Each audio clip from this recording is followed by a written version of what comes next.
Bismillahirrahmanirrahim. Assalamualaikum warahmatullahi wabarakatuh. Nama saya Indriani Tasrim dari kelas C5NR. Pada mata kuliah Kimia Medisinal di pertemuan kedua ini saya akan mencoba mempresentasikan materi tentang hubungan struktur dan pengembangan senyawa agonis dan antagonis. Yang pertama adalah agonis dan antagonis.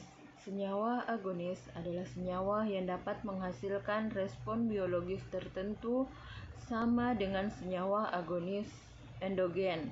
Sedangkan senyawa antagonis adalah senyawa yang dapat menetralisir atau menghilangkan respon biologis senyawa agonis.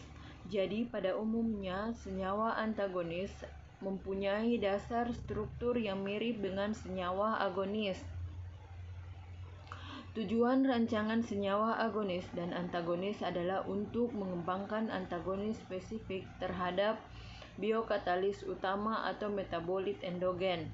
Pengetahuan tentang agonis-antagonis sangat penting untuk mengetahui dan mengantisipasi kemungkinan terjadinya bahaya interaksi obat.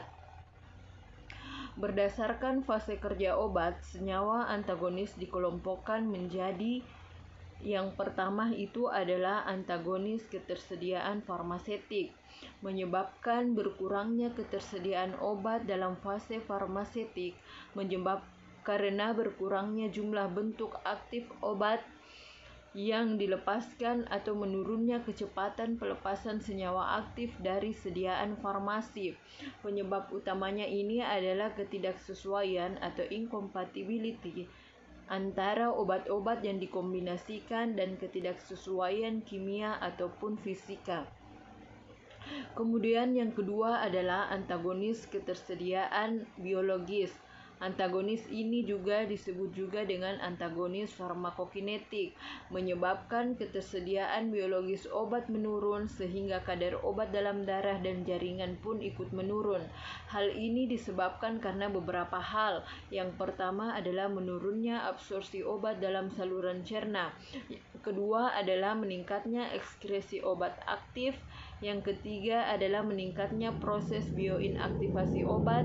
Yang keempat adalah menurunnya proses bioaktivasi obat. Dan yang terakhir adalah menurunnya kadar obat aktif karena ada interaksi kimia secara langsung antara obat kombinasi.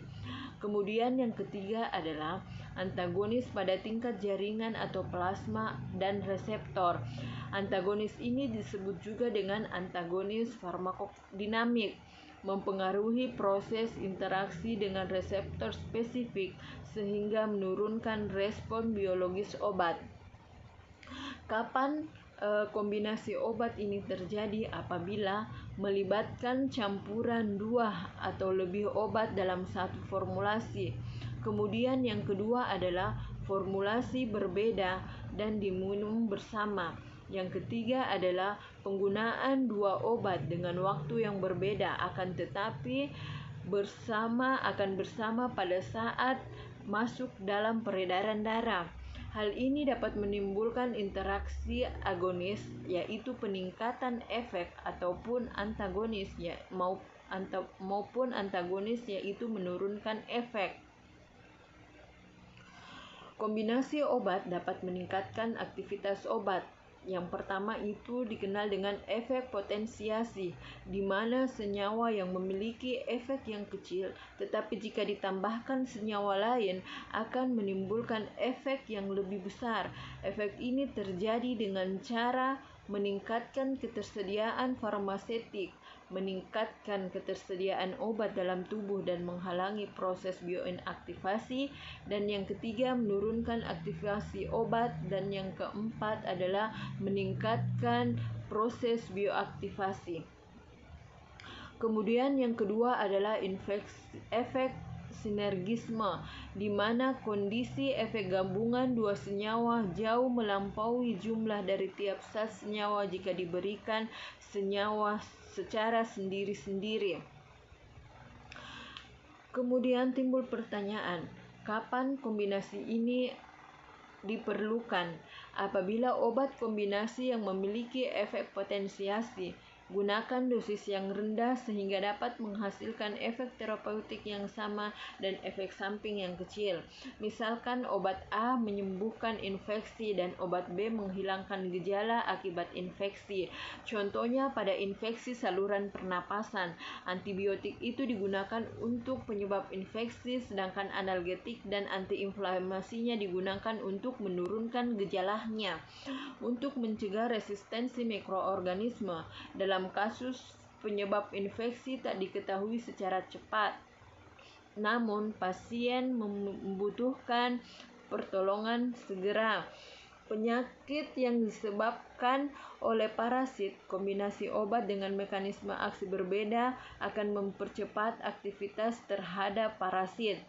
Saat terjadi infeksi ganda, contohnya infeksi kulit yang terjadi karena beberapa bakteri gram positif dan gram negatif atau bakteri aerob maupun anaerob, kombinasi obat lebih murah dan efektif dibandingkan jika diberikan terpisah. Kombinasi obat menjadi tidak rasional apabila salah satu obat memiliki efek potensiasi berlebihan dengan obat lain. Salah satu obat tidak dapat dicampur dengan obat lain karena berinteraksi secara kimia atau bersifat antagonis terhadap efek terapeutik obat yang lain. Jika kombinasi obat antibiotik tidak lebih baik dibandingkan obat tunggal, maka kombinasi obat dapat meningkatkan resistensi parasit. Kemudian, kerugian lain dari kombinasi obat, jarang penggunaan obat lebih dari satu untuk pengobatan kelainan fungsi organik. Hal ini disebabkan karena dalam penyimpanan dapat terjadi reaksi kimia antar obat kombinasi, mempengaruhi identifikasi atau diagnosa penyakit. Toksisitas obat A mungkin mempengaruhi dosis obat lain yang diberikan. Dosis obat tidak fleksibel. Sering dosis yang diberikan tak akurat, dapat terjadi pengobatan. Toksisitas kombinasi obat sering dianggap sebagai toksisitas suatu obat saja. Kemudian antagonis pada fase farmakokinetik ini menghambat senyawa agonis untuk berespon, tidak berikatan dengan reseptor, disebut antagonis kimia atau netralisasi. Mekanismenya mengubah senyawa agonis menjadi tidak aktif. Potensi antagonis kimia bergantung pada kemampuan senyawa antagonis berinteraksi dengan agonis. Contohnya di sini adalah heparin dan protamin. Kemudian antagonis antara obat pada fase farmakodinamik. Antagonis farmakodinamik adalah antagonis yang mempengaruhi proses interaksi obat dengan reseptor sehingga respon biologisnya obat menurun. Antagonis berperan pada proses biokimia atau dapat memblok pada reseptor spesifik. Interaksi dapat bersifat reversibel, kompetitif, ataupun irreversibel. Pada antagonis fase farmakodinamik dikenal dengan antagonis kompetitif. Antagonis kompetitif ini yaitu sama-sama berkompetensi atau bersaing untuk menduduki satu tempat antara dua obat, atau senyawa agonis dan antagonis saling berkompetensi dalam memperebutkan tempat reseptor sehingga agonis yang berinteraksi dengan reseptor menurun dan sehingga terjadi penurunan aktivitas agonis. Kemudian antagonis kompetitif dapat diatasi dengan meningkatkan kadar senyawa agonis.